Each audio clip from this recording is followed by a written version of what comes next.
Tel Aviv ইউনিভার্সিটিতে cancer বায়োফিজিক্সে PhD করছি। এটা আমার থার্ড ইয়ার শেষ হয়ে ফোর্থ ইয়ারে আমার রিসার্চ চলছে।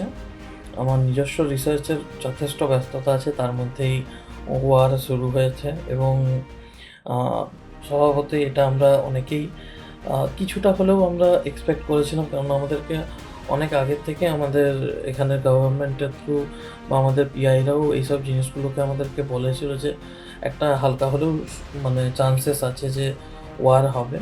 কিন্তু হ্যাঁ, এটা হঠাৎ করেই ওয়ারটা শুরু হলো এবং যা আমরা দেখছি যে এই মুহূর্তে দাঁড়িয়ে প্রায় 5-6 দিন হয়ে গেল। ফেব্রুয়ারি 28 থেকে এটা চলছে।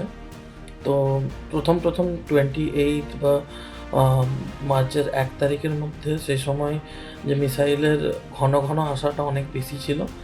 অবশ্যই আমরা জানি যে সেই সময় মানে ঘুমে সবারই ক্ষেত্রে মানে বহুত জিনিসপত্রে বিঘ্ন ঘটছিল, কিন্তু অ্যামাউন্ট অফ মিসাইলস বলুন বা মিসাইলসের তীব্রতা বলুন, সেটা আগের বারের থেকে অনেকটা কম। আগের বার বলতে জুনে যখন এই অ্যাট্যাকটা হয়েছিল ইরান এবং ইসরায়েলের মধ্যে, কিন্তু এইবার সেই ফ্রিকোয়েন্সি অফ মিসাইলস বা যেটা যে তীব্রতা মিসাইলের অনেকটাই কম।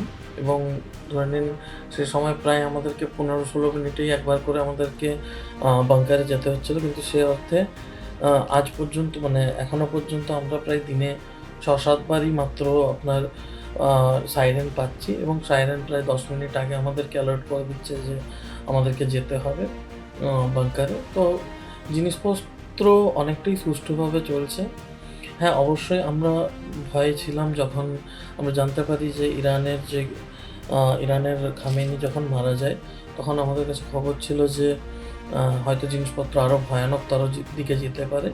কিন্তু তারপরেও আমরা কিছুদিন কাটানোর পরে যেটা দেখলাম যে সেই অর্থে অনেকটা ভয়ানক জিনিসের দিকে যায়নি। এটা আমরা খুব খুশি আছি। এবং যেরকম আমাদের বেসিক জীবনযাত্রা চলে সেটা অনেকটাই বিঘ্ন হয়েছে। মানে আমাদের যে ওয়ার্ক লাইফ ওটা অনেকটা বিঘ্ন ঘটেছে, বিকজ এখানে আপনার এমার্জেন্সি চালু হয়েছে 28 থেকে, এবং মানে সম্পূর্ণভাবে আমরা ল্যাব বা ইনস্টিটিউশনে যাওয়া এখন আমাদের বন্ধ আছে। শুধুমাত্র খুব খুব খুব এসেনশিয়াল কাজ না হলে আপনি যেতে পারবেন না। এবং যতটা আমাদের কাছে এই মোমেন্টে খবর আছে যে আসছে সপ্তাহে আমাদের স্কুল, কলেজ বা ল্যাব একটা লিমিটেড আওয়ার্সের জন্য খুলবে, না আমরা কাজ করা হয়তো শুরু করব, এটা একটা সম্ভাবনা আছে। তাছাড়া আমাদের যেটা এখন দেখতে পাচ্ছি যে যেহেতু আমি প্রথমেই বললাম যে দিনে আমাদেরকে 4-5 বার করে হয়তো মিসাইলসের আওয়াজ আসছে, ইন্টারসেপশন হচ্ছে, আমাদেরকে দৌড়ে যেতে হচ্ছে নিচে। তো অবশ্যই যে আপনার দৈনন্দিন যে সার্কেডিয়ান রিদম সেটা বিঘ্নিত হচ্ছে, তাছাড়া বিরাট কিছু পরিবর্তন হয়নি জীবনে।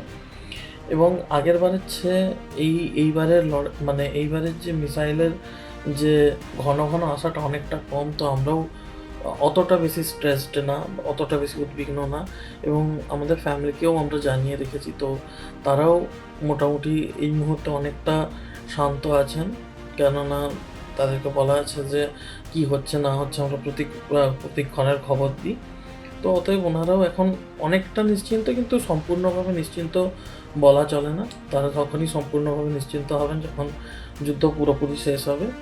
তো মোটের উপর যেটা আমি বলতে পারি যে এই মোমেন্টে জিনিসপত্র হয়তো খারাপ দিকেও যেতে পারে বা হয়তো কিছুদিনের মধ্যে শেষও হতে পারে। আমরা হোপ করছি জিনিসপত্র যাতে শেষ হয়ে যায় এবং নর্মালসির দিকে ফেরে।